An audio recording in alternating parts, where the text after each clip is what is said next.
Millions of lives under threat in Ukraine this winter. WHO, like the video and subscribe. We will continue to bring you hot news every day. The lives of millions will be under threat in Ukraine.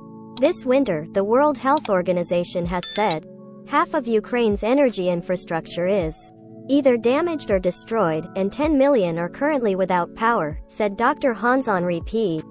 Kluge, WHO Regional Director for Europe. Temperatures are predicted to plummet as low as -20 C/4F in some areas.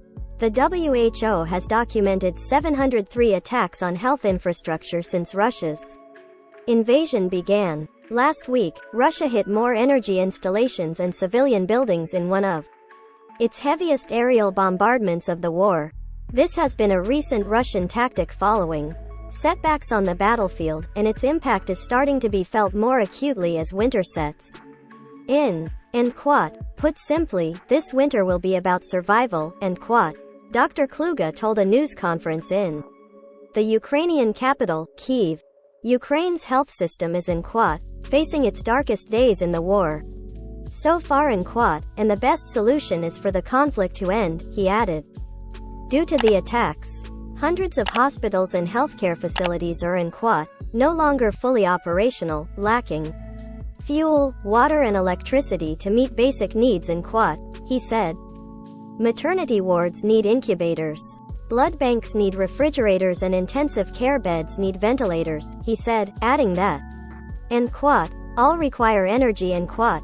Up to 3 million people could flee their homes in search of warmth and safety, the WHO says.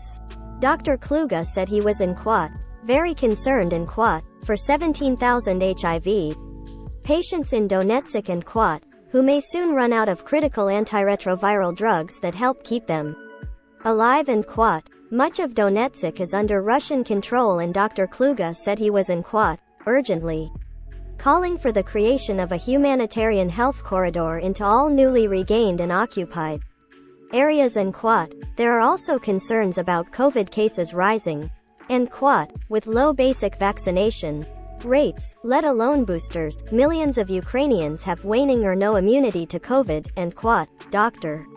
Kluge said. The warnings come as snow has fallen across Ukraine and temperatures have dropped below freezing. In Kyiv, snow covers walkways, empty playgrounds and park benches.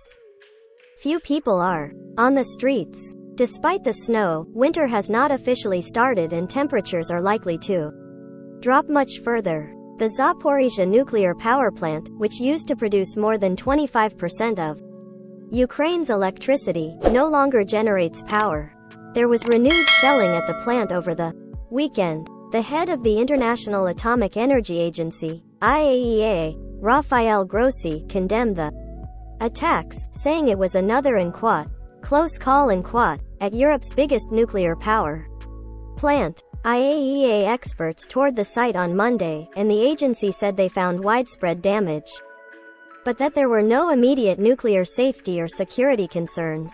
Russia and Ukraine have accused each other of carrying out the attacks.